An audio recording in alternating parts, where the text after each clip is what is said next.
오늘은 영혼의 갈망 5강 무엇이 중요한가 라는 주제를 가지고 말씀을 드립니다. 디모데후서 2장 5절에서 경기하는 자가 법대로 경기하지 아니하면 승리자의 관을 얻지 못할 것이며 라고 나옵니다. W.M. 팩스턴은 아이디어는 대포보다 크게 울려 퍼진다. 생각은 군대보다 더 강하다. 원칙은 기병이나 전차보다 더 많은 승리를 거둔다라고 말합니다. 중요한 것은 원칙이라는 것입니다. 조지 로리머는 모든 고귀한 삶 뒤에는 그 삶을 만들어낸 원칙이 있다라고 말합니다. 원칙이 가장 중요한 것입니다. 원칙이 흔들린다 하는 것은 삶 전체가 흔들린 것과 똑같습니다. 다음은 미국의 어느 목사의 이야기입니다. 어릴 적 내가 가장 좋아하는 게임은 모노폴리다. 나는 형과 금요일 밤에 임대료로 서로를 파산시키려고 애썼던 추억이 있습니다. 그런데 내 기억으로는 모노폴리의 공식 규칙을 잊지 않았던 것 같습니다. 그저 형이 그때그때 가르쳐주는 규칙에 적응해가며 게임을 했습니다.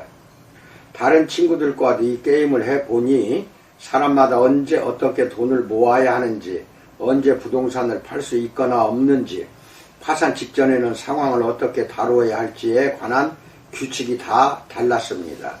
그런데 같은 게임을 다른 규칙으로 하면 갈등과 혼란을 빚기 마련입니다. 인생에서도 제멋대로 배운 규칙에 따라 사는 사람이 많습니다. 많은 사람이 믿을 만한 진리에서 비롯한 규칙을 따르지 않고 있습니다. 게다가 서로 규칙이 달라서 혼선까지 빚고 있습니다. 우리는 인생이라는 게임을 어떻게 해야 할지 몰라 혼란스러워할 뿐 아니라 우리의 가치가 다른 사람들의 가치와 충돌하면서 갈등까지 빚고 있습니다. 모노폴리야 기껏해야 게임일 뿐이지만 인생은 그렇지 않습니다. 원칙을 분명히 정립해야 만족스럽고 의미 있는 삶을 살 수가 있습니다. 첫 번째, 가치의 위기에 대해서 알아봅니다. 리서치 전문가 조지 바나는 미국을 지탱해주고 있는 가치의 틀이 허물어지고 있다고 수없이 경고했습니다. 한 연구에서 그는 진리가 사람과 상황에 따라 상대적이라고 믿는 성인이 3분의 1로 많다는 사실을 발견했습니다. 10대 중에서는 83%가 도덕적 진리가 상황에 따라 달라진다고 대답했습니다. 도덕적 진리가 절대적이라고 대답한 10대는 겨우 7%에 불과했습니다. 더 심각한 사실은 거듭난 성인 중 겨우 30%만 도덕적 진리가 절대적이라고 대답했다는 것입니다. 거듭난 10대 중에는 겨우 9%만 진리가 타협 불가능하다고 대답했습니다. 요즘 절대 진리에 뿌리를 둔 가치에 따라 사는 사람들은 구닥다리 취급을 받습니다. 젊은이들 대부분은 상대주의적 세계관과 왜곡된 관용의 정신에 노출되어 있습니다. 우리 사회의 새로운 진리는 불변의 현실이라는 기초에서 벗어나 각자 자신에게 맞는 철학을 의미합니다. 미국의 이야기입니다. 전 미국 대통령 로널드 레이건은 오래전에 이 점을 간파하고 있었다. 우리는 아이들이 계산법을 스스로 알아내도록 방치하지 않는다. 하지만 윤리와 도덕 가치에 관해서는 아무도 지도해주지 않는다라고 말합니다. 또 다른 전직 대통령은 오늘날의 가치에 대해 이렇게 한탄했습니다. 하고 싶으면 하고 문제가 생기면 남 탓을 하는 세상이 되어버렸다라고 한탄합니다. 대통령 이야기를 하니까 조지 워싱턴에 관한 일화 한 토막이 생각납니다. 워싱턴이 벚나무를 베고 나서 아버지에게 이렇게 말했다. 선생님은 거짓말을 하면 안 된다고 하시고 저는 진실을 말할 수 없어요. 누가 옳은 거죠? 라고 물어보는 것입니다. 두 번째, 오늘 우리에게 일용할 상대주의를 주시옵고에 대해서 알아봅니다. 지금 우리는 상대주의가 팽배한 시대에 살고 있습니다. 경제계부터 교육계와 정치계까지 상대주의가 판을 치고 있습니다. 가족과 심지어 종교 안에도 상대주의가 파고들었습니다. 수많은 사람이 상대적인 방식으로 일상을 살고 있습니다. 가치라는 개념은 다들 인정하지만 자신의 가치가 무엇이며 일상 속에서 그 가치를 어떻게 실천해야 할지를 분명히 아는 사람은 찾아보기 힘듭니다. 우리에게는 분명한 가치와 원칙이 없습니다. 그런 자세로는 더 깊은 삶으로 들어가거나 날마다 벌어지는 전쟁에서 이길 수 없습니다. 다음은 미국의 어느 목사의 이야기입니다. 앞서 말했듯 오래전 나는 큰 혼란에 빠진 교회의 담임 목사로 부름받았다. 그 교회는 건물을 옮긴 뒤 1,800만 달러의 대출금과 모금 캠페인 실패로 1,000만 달러의 현금 부족 그리고 담임 목사의 부재로 몸살을 앓고 있었다. 전임 목사는 건물을 옮긴 뒤 6주 만에 바람을 피운 것을 고백했다. 나는 부임하고 나서 몇 달 뒤 교회 회복을 위해 한 가지 실험을 했다. 이 교회는 15가지 독특한 원칙을 정해 오랫동안 강조해왔다. 그래서 나는 전 직원 모임 때 빈 종이를 나누어주고 이 15가지 가치를 쓰라고 모두에게 요청했다. 그러자 다들 멍한 표정으로 나를 쳐다보았다. 종이를 거두어 보니 한 사역자는 5개를 썼고 대부분은 1~2개를 썼으며 아예 내가 무슨 말을 하는지조차 모르는 사역자들도 있었다. 교회의 핵심 가치가 5가지인지 15가지인지는 중요하지 않다. 중요한 것은 교회 리더들이 그 가치들을 제대로 이해하고 사역에 꼭 필요한 것으로 받아들이냐 하는 것이다 라고 말합니다. 일상 속에서도 이렇게 살아가는 사람이 얼마나 많은가. 진리가 중요하다는 것은 다들 압니다. 누군가가 진리에 관해 쓴 글을 읽기도 합니다. 정말 중요한 것이 무엇인지 분명히 알아야 할 필요성을 느끼기는 합니다. 하지만 인생의 게임 규칙을 명확히 정의하거나 늘 기억하는 사람은 별로 없습니다. 세 번째, 자신의 가치에 대해서 알아봅니다. 당신의 가치를 1분 이내로 설명할 수 있습니까? 누군가가 이렇게 물으면 당신이 진심으로 믿고 실제로 삶에 적용하는 타협 불가한 원칙을 분명하게 말할 수 있습니까? 자신의 가치를 분명히 알고 늘 생각해서 그것이 실제로 삶의 틀이 되었습니까? 그 가치가 하나님 말씀에서 비롯했습니까? 나는 누구에게나 삶의 원칙을 구체적으로 정립하려는 욕구가 있다고 믿습니다. 우리는 타협 불가한 개인적인 신념을 갖고 싶어 합니다. 이런 신념의 집합을 가치 체계라고도 합니다. 바울은 디모데후서 2장 25절에서 경계하는 자가 법대로 경계하지 아니하면 승리자의 관을 얻지 못할 것이며 라고 말합니다. 앞서 말했듯 우리는 어디까지나 예배와 통합, 불순응의 삶으로 매일의 싸움에서 이겨야 합니다. 가치가 중요합니다. 변하지 않는 게임의 법칙을 분명히 아는 것이 중요합니다. 1. 선포된 가치 대 실천된 가치. 가치는 두 종류가 있습니다. 하나는 선포된 가치며 다른 하나는 실천된 가치입니다. 선포된 가치는 말로 표현한 가치고 실천된 가치는 우리가 정말로 무엇에 따라 사는지를 보여주는 증거입니다. 이중적이고 위선적인 삶을 살지 않으려면 이 두 가지가 일치해야 합니다. 이와 관련해 몇 년 전 젊고 신실한 미혼의 신학교 졸업생에 관해 들은 이야기가 생각난다. 신학교를 갓 졸업한 그는 정직과 진실을 중시했다. 어느 날 비행기를 타기 전까지만 해도 그랬다. 비행기 안에서 그는 한 아름다운 여성이 걸어오는 것을 보았다. 눈부시게 아름다워 쳐다보지 않고는 베길 수 없었다. 그런데 그녀가 바로 옆자리에 앉는 게 아닌가? 자리에 앉은 그녀는 성경을 펴 읽기 시작했다. 그 모습을 보면 그는 이렇게 중얼거렸다. 하나님 감사합니다. 그는 먼저 결혼 반지가 있는지 확인하고 나서 그녀에게 말을 걸었다. 잠시 일상적인 대화가 오간 뒤 그는 좀 더 직접적으로 마음을 표현하기로 결심했다. 어떤 남자를 좋아하세요? 흥미로운 질문이네요. 뜻밖이실지 모르지만 저는 인디언 남자를 좋아해요. 유구한 유산과 역사에서 나오는 멋이 있지요. 정체성이 뚜렷하고 강인하기도 하고요. 또 유태인 친구들도 좀 아는데 도덕성과 전통, 원칙이 대단하죠. 그 친구들도 좋아요. 하지만 제가 제일 좋아하는 남자는 그냥 시골 남자예요. 정직하고 현실적이고 단순해서 좋죠. 라고 말한다. 신학교 졸업생이 깊은 생각에 잠겨 있는데 그녀가 물었다. 그런데 이름이 뭐예요? 잠시 같이 혼란에 빠진 젊은이는 그녀 쪽으로 몸을 기울여 대답했다. 이름보다도 친구들이 저를 시골뜨기라 불러요. 라고 말하는 일화가 있습니다. 2. 당신의 등식은 무엇인가? 우리 대부분은 선포된 가치와 실천된 가치 사이에 어디쯤에 있습니다. 예수님은 당시 종교 지도자들과 변덕스러운 추종자들이 믿는 바와 실제 삶이 다르다는 점을 자주 지적하셨습니다. 예를 들어 누가복음 6장 46절에서 예수님은 너희는 나를 불러 주여 주여 하면서도 어찌하여 내가 말하는 것을 행하지 아니하느냐라고 말씀하십니다. 바울이 디도에게 보낸 편지 중에도 언행의 불일치를 꼬집는 내용이 있습니다. 디도서 1장 16절에서 그들이 하나님을 시인하나 행위로는 부인하니 가증한 자여 복종하지 아니하는 자여 모든 선한 일을 버리는 자니라 라고 말합니다.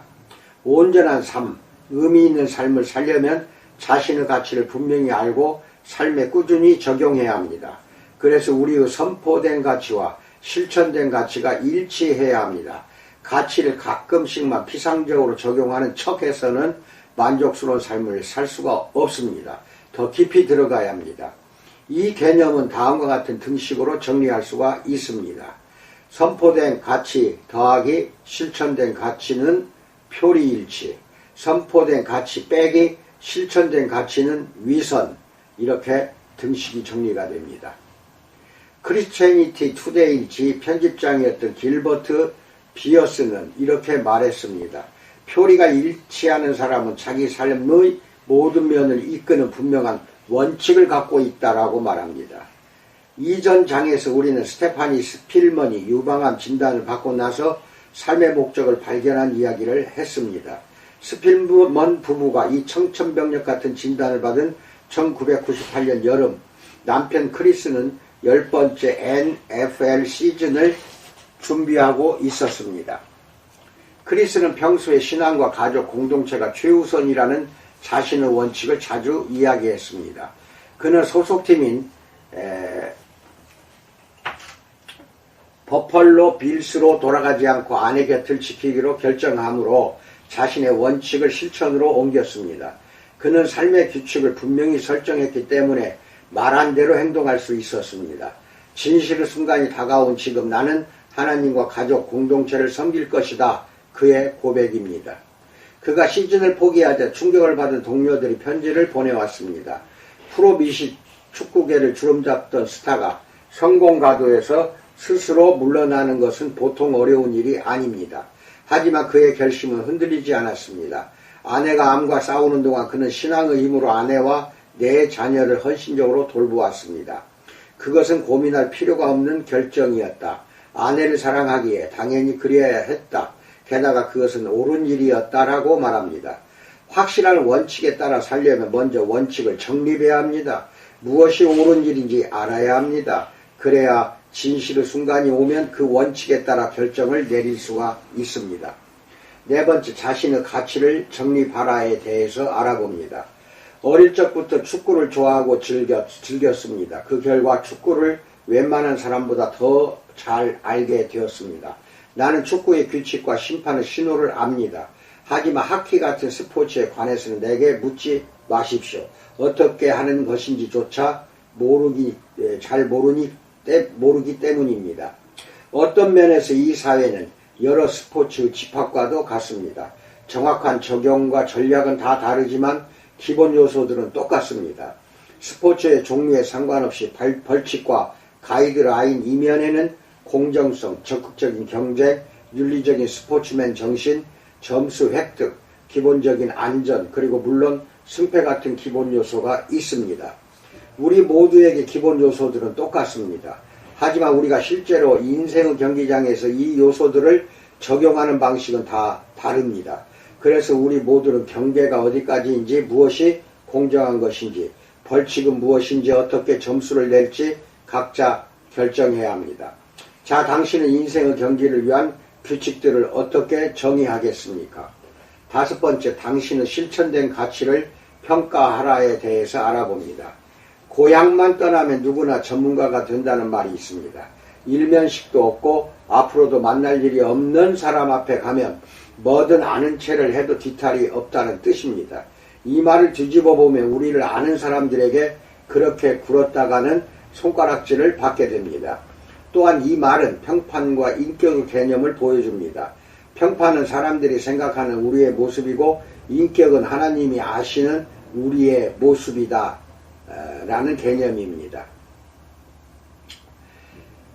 가치에 관해 우리의 목표는 전문가가 아니라 본보기가 되는 것입니다. 이를 위해 우리는 정직을 연습하고 수시로 자신을 점검해야 합니다.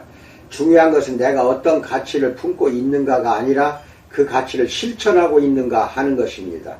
우리는 스스로를 속일 수 있습니다. 야고보서 1장은 이 점을 분명히 경고하고 있습니다. 1장 22절에서 너희는 말씀을 행하는 자가 되고 듣기만 하여 자신을 속이는 자가 되지 말라라고 말합니다. 몇 구절 뒤에는 이런 말씀이 나옵니다. 야고보서 1장 16절에서 누구든지 스스로 경건하다 생각하며 자기 혀를 재갈 물리지 아니하고 자기 마음을 속이면 이 사람의 경건은 헛것이라 라고 말합니다. 우리의 행동과 태도, 말이 스스로 옳고 참되다고 믿는 바와 일치하고 있는지 늘 확인해야 합니다. 이는 정기적으로 되도록 매일 해야 하는 일입니다. 우리 마음은 언제 어떻게 세상가치에 물들지 모릅니다.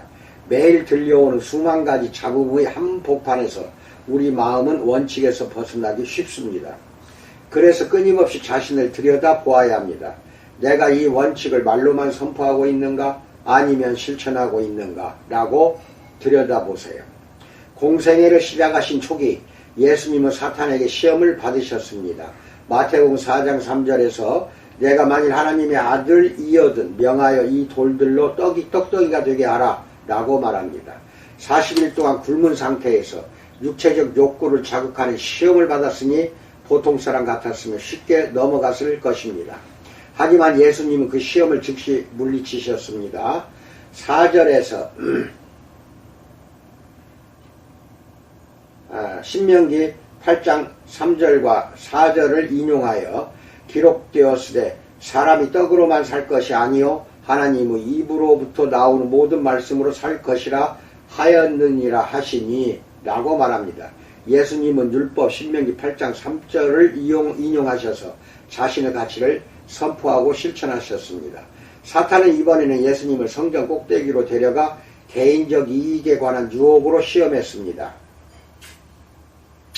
마태복음 4장 6절에서 이르되 내가 만일 하나님의 아들이여든 뛰어내리라 기록되었을 때 그가 너를 위하여 그의 사자들을 명하시리니 그들이 손으로 너를 받들어 발이 돌에 부딪히지 않게 하리로다 하였느니라 라고 시편 91편 11절로 12절을 인용합니다.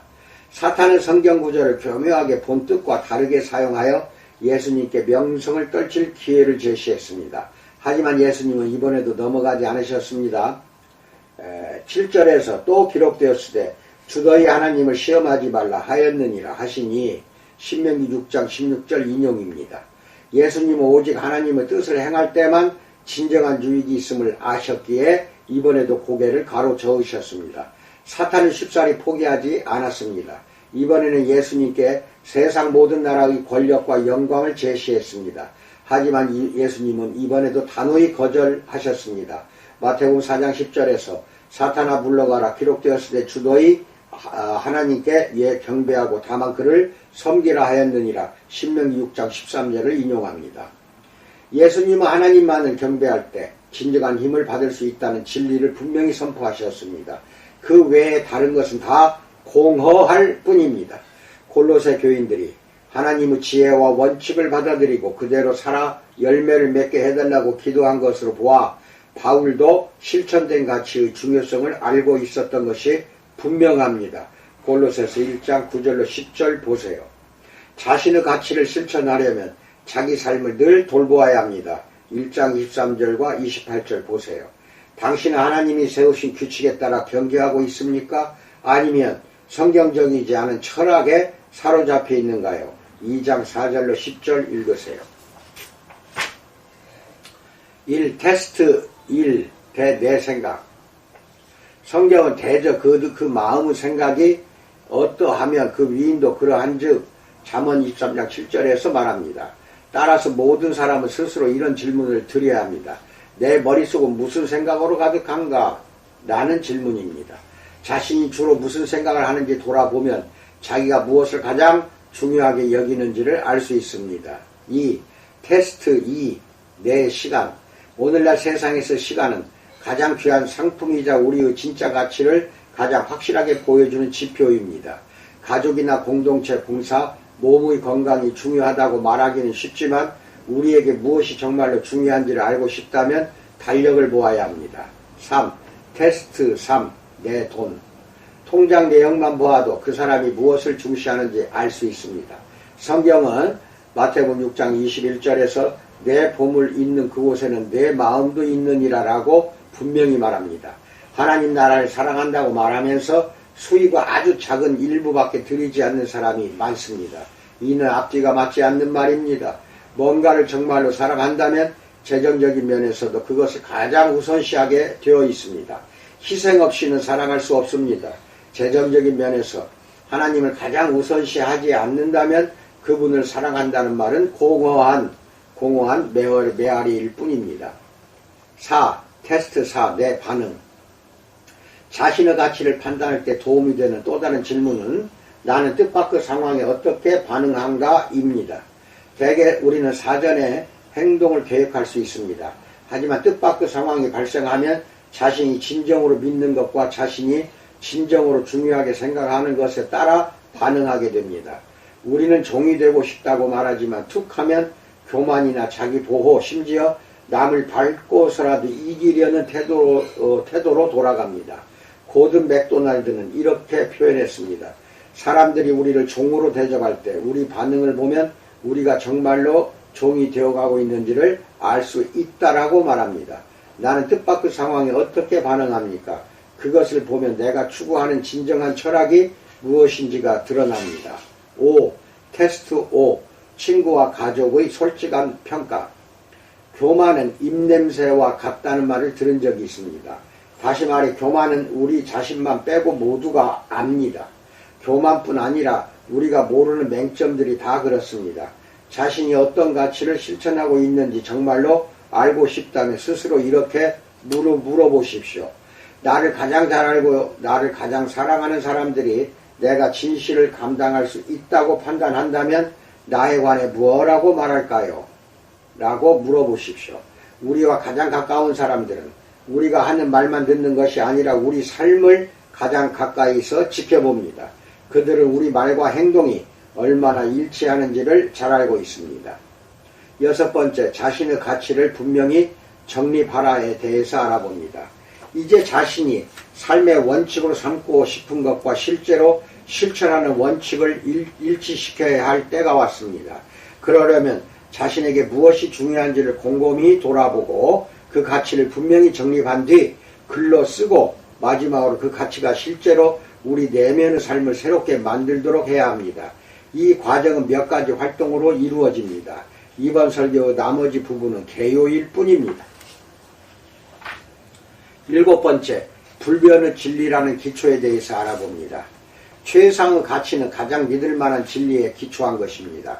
그런 의미에서 우리는 하나님 말씀이라는 기초에서 출발해야 합니다.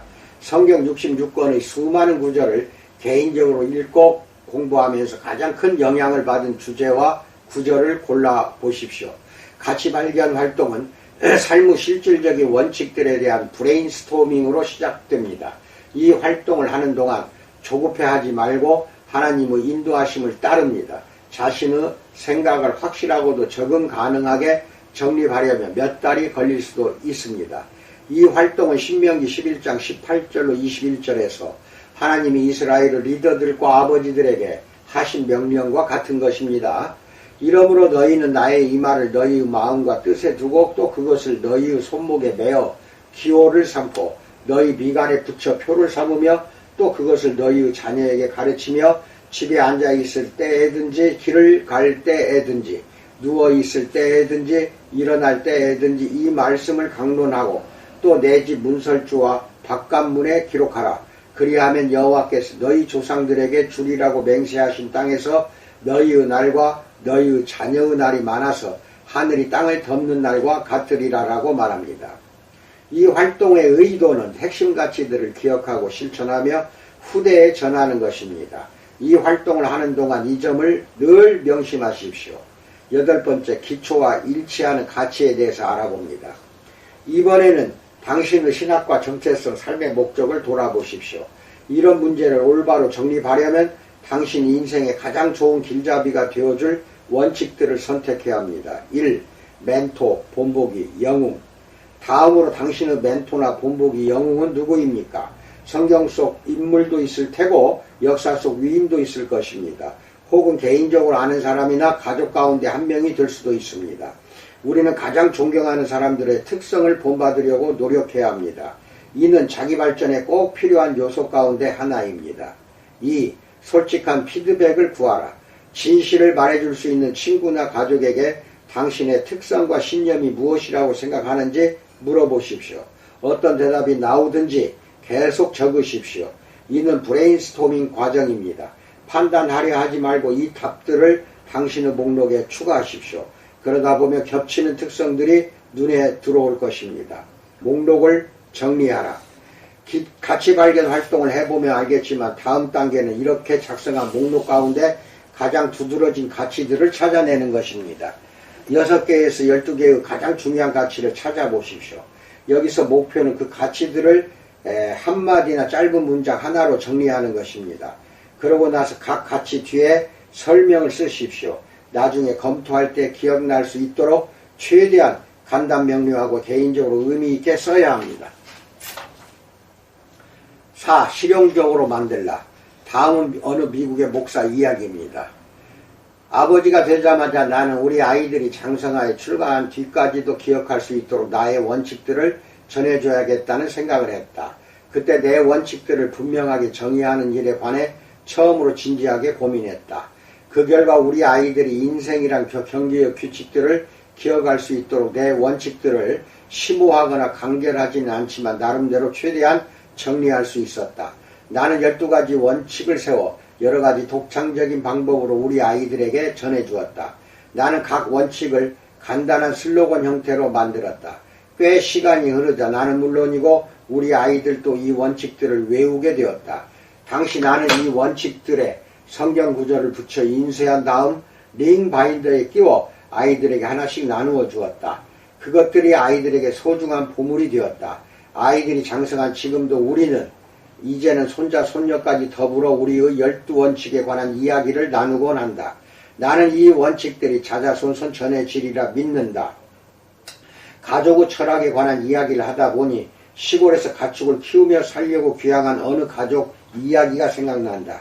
이 가족이 새로운 지역으로 터전을 옮기고 많은 가축을 산 뒤 한 친구가 놀러 왔다가 물었다. 그래, 목장 이름을 뭐라고 지었나? 친구가 머리를 극적이며 대답했다. 플라잉 W로 하려고 했는데 아내가 수지 Q가 좋겠다지 뭐야. 그런데 이번에는 아들이 바로 J로 하자고 하고 딸은 레이지 Y로 하자는 거야. 결국 플라잉 W, 수지 QW, J, 레이지 Y로 결정하기로 했어 라고 말합니다. 친구가 주변을 둘러보더니 고개를 갸거리며 물었다. 그런데 가축은 다 어디로 갔는가? 친구는 다시 머리를 극적했다. 낙인을 찍다가 다 죽었어 라고 말하는 일화가 있습니다. 자신의 온전한 삶과 관계, 삶의 방향, 궁극적인 만족과 의미를 위해서는 분명히 가치가 중요합니다.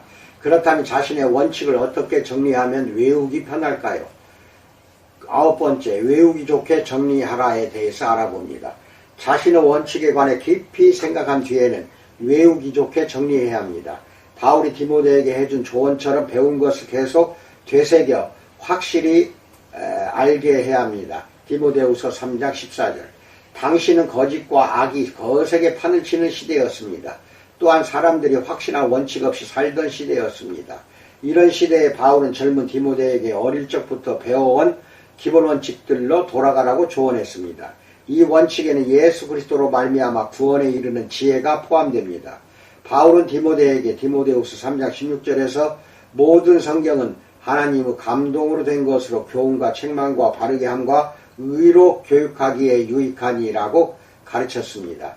바울은 하나님 말씀이 디모데에게 흔들리지 않는 원칙을 주리라 믿었습니다. 당신은 사람들이 듣기 좋은 말에만 귀를 기울이고 근거 없는 미신과 수시로 변하는 철학에 빠지는 시대였기 때문에 불변의 말씀에 근거한 원칙이 더더욱 중요했습니다. 하지만 오늘날도 마찬가지입니다. 우리도 원칙을 세우고 끝까지 고수해야 합니다. 10번째, 하나님 은혜로 부족한 부분을 채우라에 대해서 알아봅니다.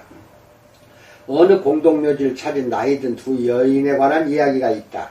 그들은 정치인이자 정직한 사람이었던 아무개가 이곳에 잠들다 라고 쓰인 한 비석 앞에 이르렀다. 그곳에서 한 여인이 다른 여인에게 말했다. 맙소사, 두 사람을 한 곳에 묻다니 라고 말합니다. 정치인들을 욕하려는 것은 아니다. 정치인 가운데도 정직한 사람이 분명히 있다.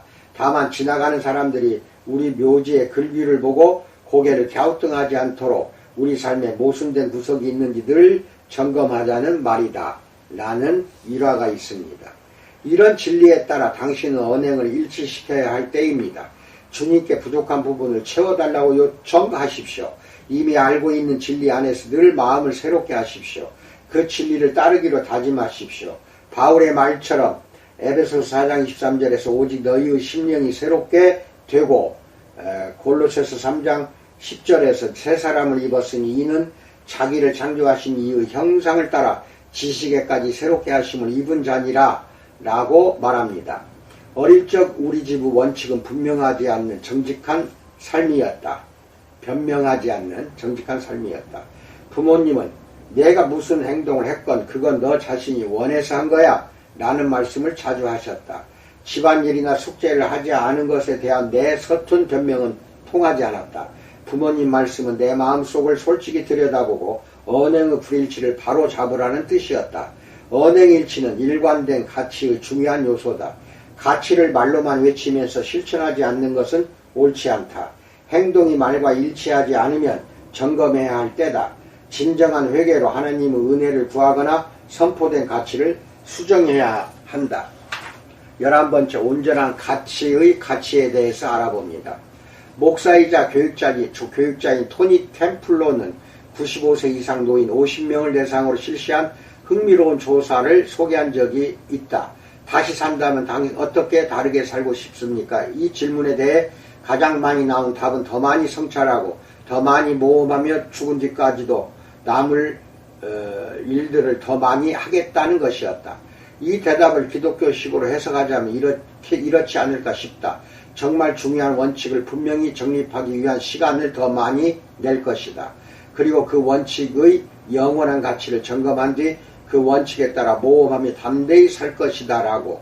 다시 말하지만 이 말은 인생을 90년 넘게 살아온 50명의 사람이 한 목소리를 하는 말이니 귀담아 들을 가치가 있다. 이 교훈을 얻기 위해 굳이 그 나이까지 살 필요가 없다.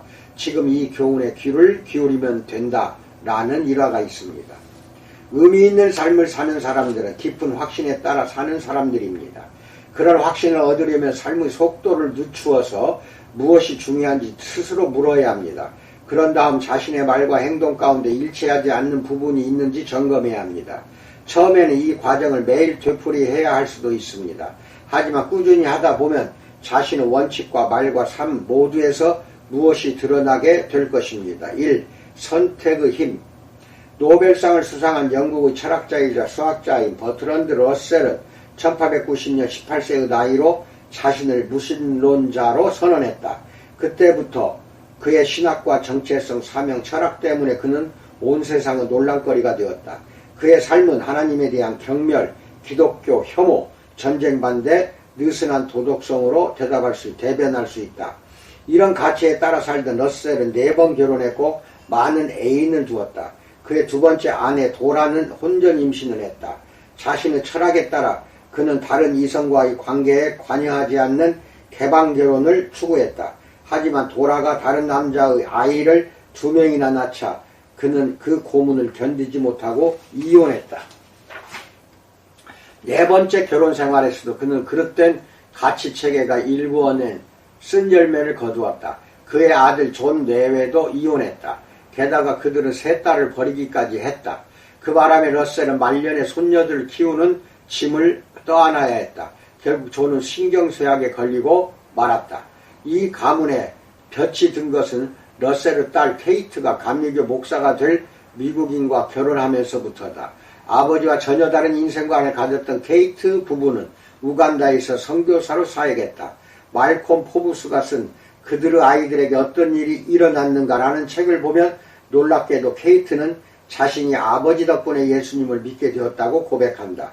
그녀는 아버지가 요구하는 불가능한 일들 때문에 어릴 적 피할 수 없고 설명할 수 없는 죄책감으로 가득했다고 말한다. 거기에서 벗어나고자 그녀는 더 좋은 신학과 정체성, 목적, 철학을 선택했다. 케이트는 당시 가장 악명 높은 무신론자 가운데 한 명이었던 아버지를 완전히 비종교적인 사람으로 보지 않았다. 그녀는 회고록에서 자신의 삶을 돌아보며 이렇게 지적했다.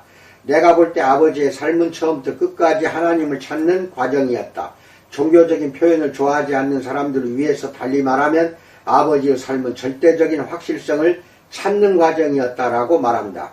이 슬픈 이야기는 근본적인 문제에 관한 선택이 우리의 평생을 좌우한다는 사실을 일깨워 줍니다. 삶의 규칙들을 선택할 때 그 선택이 우리의 삶뿐 아니라 주변 사람들에게 지대한 영향을 끼친다는 사실을 늘 기억해야 합니다. 아멘. 이상입니다. 21세기는 이미 포스트 모더니즘 체제에 들어섰습니다. 탈모더니즘이라는 뜻이고 또는 다른 말로 모더니즘이 해체시켰다는 뜻입니다.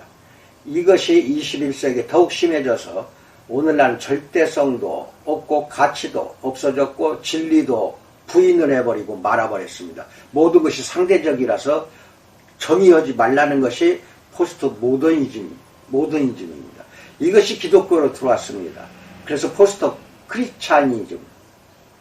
이게 무슨 말이니? 또 다른 말로 포스트 처치. 다 해체되었다는 것입니다. 원칙이 없으면 해체될 수밖에 없어요. 원칙이 없으면 우리 삶은 산산조각나고 맙니다. 버트랜트 러셀이 누굽니까?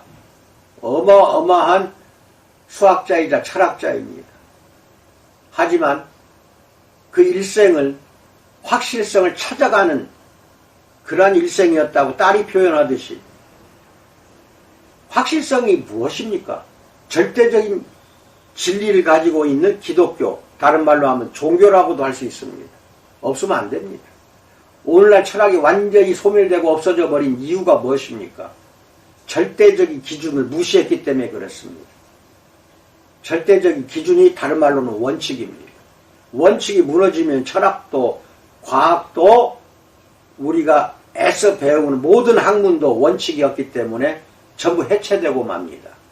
원칙을 바로 세우는 여러분과 내가 되기를 주님의 이름으로 축원드립니다. 감사합니다.